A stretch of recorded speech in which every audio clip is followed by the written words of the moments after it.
So good day, another vlog na naman tayo mga kaibigan ano. So for today's video no, para to informative to para do sa mga may hulugang motor na na kumuha sa mga dealership ng motor or kahit sa may kotse na may hulugan. Meron kasi dito ng Posey Visor. Actually pinurward to sa akin pa to eh. Last month pa to, ngayon ko lang na-scroll yung yung messenger ko. And it's quite interesting kasi to.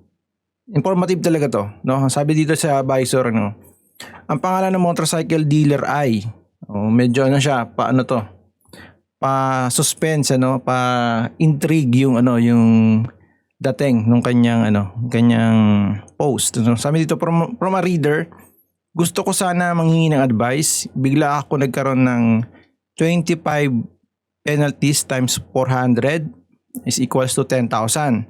After ko mapuli paid ang hulugan kong motor for 3 years sa isang motorcycle dealership. So hindi naman binanggit ito kanong motorcycle dealership pero I guess sa mga previous post ni Visor parang binanggit niya na rin talaga kung sino yung dealership na to Then 3 years ago kumuha ako ng hulugang motor for 36 months. So that's equivalent to a monthly amortization niya is 3,650 monthly noong October 13, 2022. So ito, tapos na yung pandemic, Kasi during the pandemic time, merong Bayanihan Act. So medyo magkaroon ng nagkaroon ng chaos do sa mga singilan kasi yung mga system ng mga financing company is kinalibrate nila kasi hindi sila nagpatong ng interest at di rin sila naningil. In-extend nila yung kanilang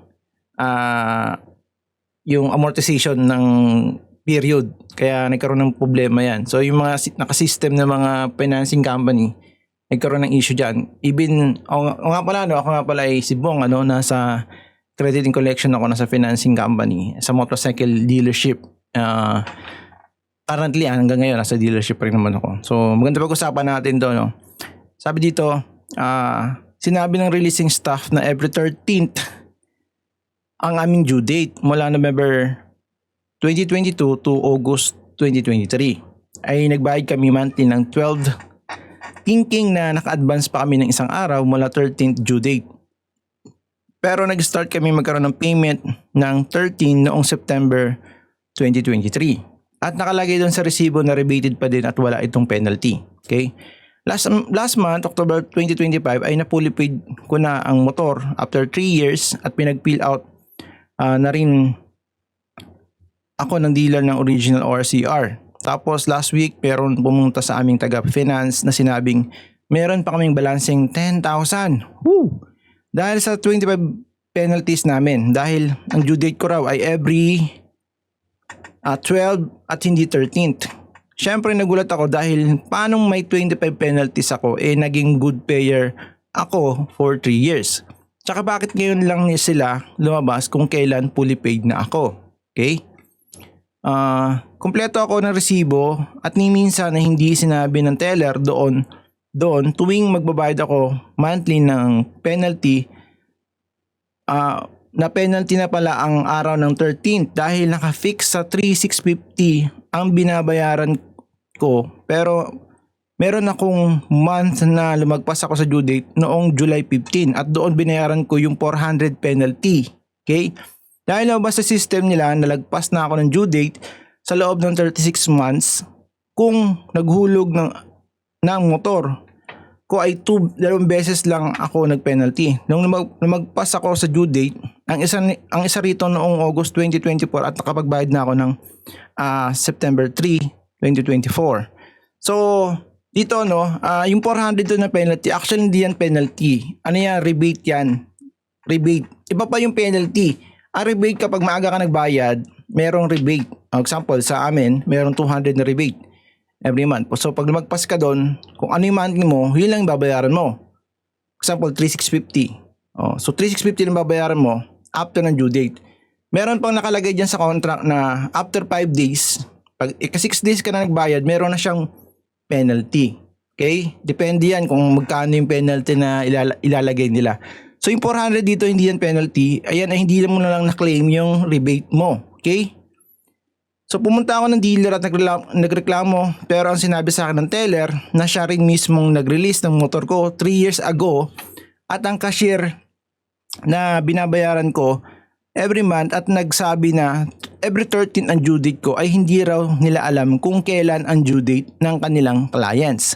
At buwabase lang daw sila sa previous receipts na inaabot sa kanila tuwing magbabayad ako every month. At ang sabi ba niya sa akin ay wala raw silang copy sa system, okay? Ito mahalaga to. Nila ng due date ng mga clients nila at tinatanggalan daw sila ng system, okay? Does it make sense? Sabi niya, para akong na-scam dahil mula nung unang beses ako nagbayad ng 13th noong September 2023 at kung alam ko na lagpas due date na pala yun ay bakit ko pa papatagalin, di ba? Pero nakalagay sa OR ko doon na rebated at walang penalty ang 13th, okay?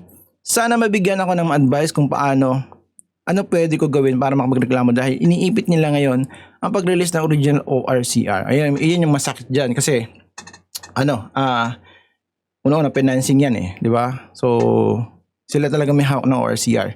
Now, ganito yan, ang pinaka the best advice ko dito sa mga naguhulugan pa ng motor, every magbabayad kayo, every magbabayad ko, example, magbabayad kayo ngayong month, humingi kayo ng statement of accounts, ng copy ng statement of accounts. And then the following month, hindi kayo humingi, huwag kayong humingi. The following month, humingi kayo ng statement of accounts para doon nakikita nyo yung kung rebated ba, kung on time ba. And then, kasi sa statement of accounts, naka-record doon lahat. Lahat, pati yung engine number, registered owner, date, or number, nandun lahat. So, pwede mo siyang ikaw na mismo, ma-audit mo yung yung binabayaran mo. Ito ay para sa mga naguhulog at saka planong kumuha ng motor. And then para maintindihan niyo yung structure sa may dealership. Kasi sa dealership may tinatawag tayong yung dealer ng motor. So sa dealer ng motor may kasing in-house financing, meron third party financing. So pumili kayo ng dealer na mayroong in-house financing. Kasi pag nandun sa in-house financing kasi anytime pwede kang makuha ng statement of accounts na tinatawag, okay? Kasi pag third party financing yan, magre-request pa sila. Technically wala talaga silang access diyan. Pero pag in-house financing, mismo sa system nila, nandoon yung due date mo, kailan ka nagbayad. So, i-generate lang yan yung hard copy niyan, ipiprint lang yan, ibibigay sa'yo. Ganun lang siya kasimple. So, kung kukuha kayo ng hulugang motor, tanungin nyo muna kung in-house financing or third-party financing company. For example, pag third-party financing company, once na-release na yan sa dealer, ang transaction niya na yan ay nasa third-party financing na. Example, si financing A, yung third-party financing, di ba? Once na-release na sa dealer, so si dealer, ang role na lang ni dealer is bigay sa'yo yung plaka. Okay? Kasi yung plaka niyan sa dealer binibigay Yung original ORCR, si dealer ibibigay yan sa financing kasi nahawak ng financing company supposed to be yung kasi pag napulipay kayo tsaka nila ibibigay. So ayan, maging proactive tayo pagkuha ng pag kumuha tayo ng hulugang motor. Kasi mahalaga yan gawa ng ito, di mo alam na may penalty ka na pala. Ang alam mo 12 yung due date mo, ang alam mo 13 yung due date mo, nagbayad ka ng advance. So 12, advance ka pa ng isang araw. So yung pala 13th, no? And then sa mga kukuha ng motor, once na na-release na yung motor, huwag kayong masyadong excited. Yung attention nyo nasa motor. Given naman yan, kasi siyempre pinagpagura mo yan na possession, di ba? Kahit hulugan yan. Pero yung dinidiscuss sa inyo ng dealer, yung mga personnel na yan, no?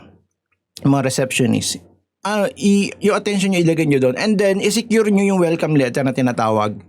Bukod pa yun sa sa contract. May iba pang yung welcome letter nandun yung buod ng inyong kontrata. Due date nandoon. And then hard copy yun, hawak nyo yung pirmado nila, pirmado mo. So magandang matibay na ebidensya if ever magko-complain ka sa DTI, sa DTI ka magko-complain yan kasi consumer consumer protection matter yan, So at least yon hawak mo kung saan sa kayo makarating mayroon kang hard copy. And then, syempre, yung original ORCR is supposed to be nasa iyo yan. So, ayun lang sa mga kukuha ng hulugang motor. Yan, I advise ko sa as much as possible doon ka sa may in-house financing para may record agad kayo. Pwede nyo kunin anytime. So, ayun, kung gusto mo yung content for the day, consider to subscribe and hit that notification bell para notify sa mga future uploads natin. Yun lang, see you on the next video, mga kawang.